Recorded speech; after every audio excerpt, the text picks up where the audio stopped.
Myriam, c'est vrai que le quiz de Mission Info, ça s'arrête? Mais n'importe quoi, t'as vu ça où? Bah j'ai entendu ça à la cantine. Mais moi je l'aime bien le quiz, surtout la question des experts.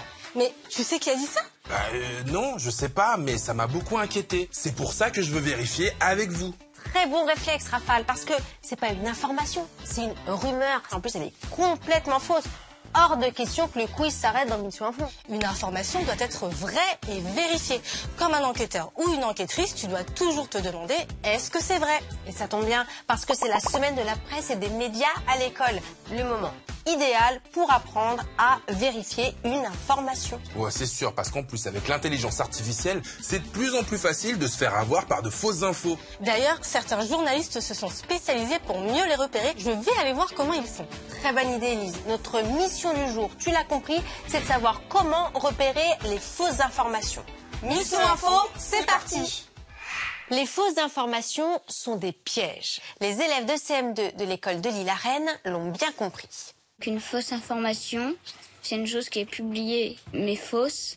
C'est quelqu'un qui veut faire croire à d'autres personnes quelque chose qui n'est pas vrai. Ça se trouve des fois sur les réseaux sociaux. Et il y a des gens qui postent des fausses informations pour faire des blagues à des moments. Ou c'est pour publier ou faire des rumeurs. J'ai vu une fausse information sur Google. C'était la Terre est plate, mais j'y ai pas cru parce que j'ai déjà vu des photos prises des satellites dans l'espace de la Terre. Oh là là, la Terre est plate. Une fausse information tellement connue que ceux qui y croient portent un nom, les platistes. Évidemment, c'est complètement faux. Sinon, on pourrait aller au bord de la Terre et tomber dans le vide. Tomber dans le vide. Mais alors, pourquoi tant de gens croient aux fausses informations comme celle-ci? Eh bien d'abord parce que notre cerveau aime avoir raison. Je te donne un exemple. Tu te promènes et tu vois une empreinte comme celle-ci sur le sol. Tu penses, c'est un chien. Ça te paraît logique et en plus, tu as vu un chien tout à l'heure. Mais en réalité, c'est peut-être un loup ou un renard. Au lieu de vérifier, tu as plutôt cherché des indices qui te confirment ce que tu as pensé en premier. C'est ce qu'on appelle le biais de confirmation. Le cerveau essaie de confirmer quelque chose qu'il croit savoir. Et les fausses informations misent justement là-dessus. Si elles sont si partagées, c'est parce qu'elles font appel à nos émotions. Elles nous surprennent, comme pour la Terre est plate, et on a envie de partager notre surprise, ou alors elles nous font peur, et on se dit qu'il faut vite prévenir tout le monde. Ou encore, elles nous mettent en colère et on se dit aussi qu'il faut vraiment en parler. Dans tous les cas, tu le remarques, les fausses informations nous donnent toujours envie de les faire circuler avant même de les vérifier. Et avec Internet, ça va de plus en plus vite. On se rend compte aujourd'hui qu'une fausse information va 6 fois plus vite qu'une vraie information. Alors pour l'arrêter, il faut devenir un vrai enquêteur. Dans la guerre à la fausse information, s'il y a bien quelque chose qui a tout changé, c'est l'IA. Bah non, pas le prénom.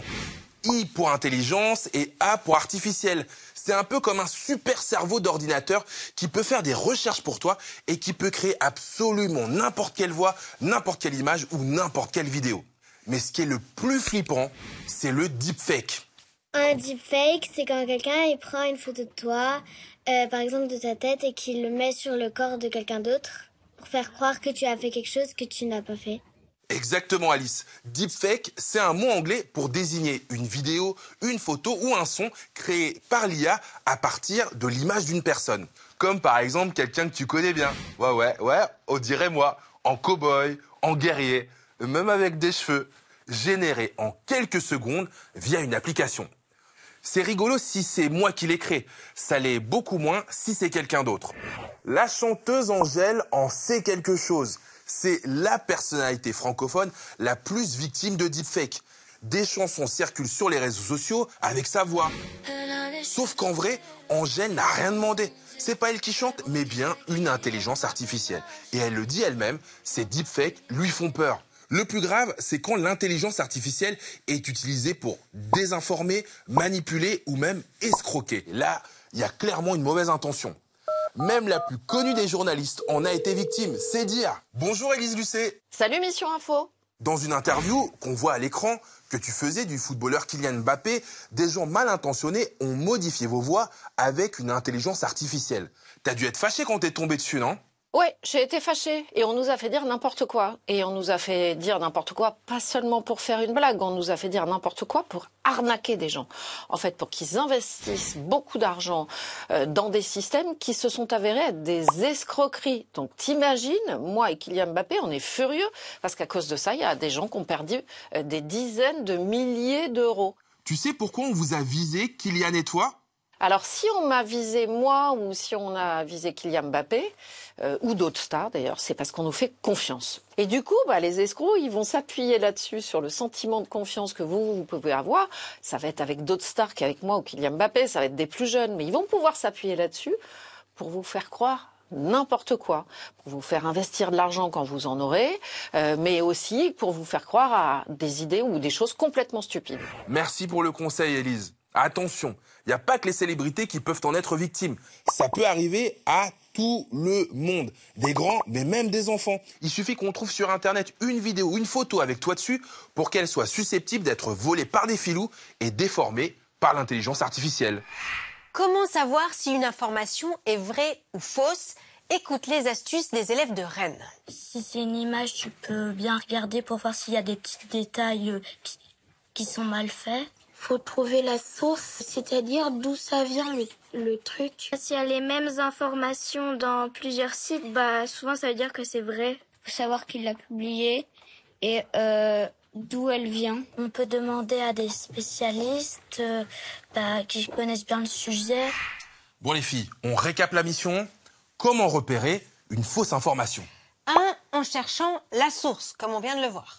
2. En se méfiant si elle nous provoque une émotion trop forte. 3. En se rappelant qu'il est facile de fabriquer de fausses informations avec l'intelligence artificielle. Aujourd'hui, les informations se propagent tellement vite que les médias ont créé des services spécialisés de fact-checking ou vérification des faits. Je vais rencontrer Lynn Lan, elle est journaliste à France Télévisions à Paris. Salut Élise. Alors, qu'est-ce que tu fais à France Télévisions? Moi, je suis journaliste spécialisée dans le fact-checking. Et à France Télévisions, il y a plusieurs rédactions qui font ça. Et je te propose de me suivre. C'est parti! Il consiste en quoi exactement ton travail? Mon travail, c'est enquêter. Tous les matins, on se réunit avec nos collègues journalistes et on discute des sujets les plus importants du jour. Et tout ce qui va être information, images, photos ou vidéos douteuses, en fait, je vais me pencher quelques jours dessus pour voir qu'est-ce qui est vrai, qu'est-ce qui est faux. Quel type d'image tu es amené à vérifier? Toute image qui a beaucoup circulé sur les réseaux sociaux, ça peut être des images de conflits, de guerres, mais aussi des catastrophes naturelles, des vidéos de célébrités. Et avec les réseaux sociaux, il y a beaucoup d'images à vérifier. C'est pas trop dur ton travail? C'est un peu dur, mais heureusement, je vais pas vérifier toutes les images du monde. Je vais seulement vérifier celles qui sont importantes pour l'actualité. Le plus difficile, c'est qu'aujourd'hui, tout le monde peut créer une fausse image. C'est ça le plus compliqué. Maintenant, Lynn va me montrer comment elle enquête pour savoir si les images qui circulent sur les réseaux sociaux sont vraies ou fausses. Tu vois qui c'est? C'est le prince William d'Angleterre? Oui, c'est exactement lui. Il fait un doigt d'honneur? Il a l'air de faire un doigt d'honneur, mais bon, on est d'accord que ça lui ressemble pas trop. C'est une vraie photo. Et en fait, quand tu regardes une autre photo prise par d'autres journalistes, tu la regardes d'un angle différent. Voilà, tu t'aperçois qu'en fait, il est juste en train de monter 3 doigts. Et en fait, il se réjouit de la naissance de son 3e fils. Donc rien à voir avec un doigt d'honneur. Et cette photo? Il est trop mignon, le kangourou. Elle a été beaucoup partagée en 2019 lorsqu'il y a eu des incendies en Australie. Sauf que quand tu fais une petite recherche inversée, donc ça c'est la technique que j'utilise, tu vas sur un moteur de recherche et hop, tu vas mettre l'image du kangourou et on va regarder les résultats. Et là, on s'aperçoit qu'il y a énormément de résultats. Je classe par ancienneté, c'est bon. Et là, je m'aperçois que la première image de ce kangourou, elle est apparue en 2016. Ça veut dire que cette image de kangourou ne date pas du tout de 2019 où il y a eu des incendies. Ça n'a rien à voir. Et lorsqu'on regarde la vidéo originale que j'ai retrouvée, on s'aperçoit que cette vidéo a été tournée dans un refuge pour animaux en 2016 en Australie.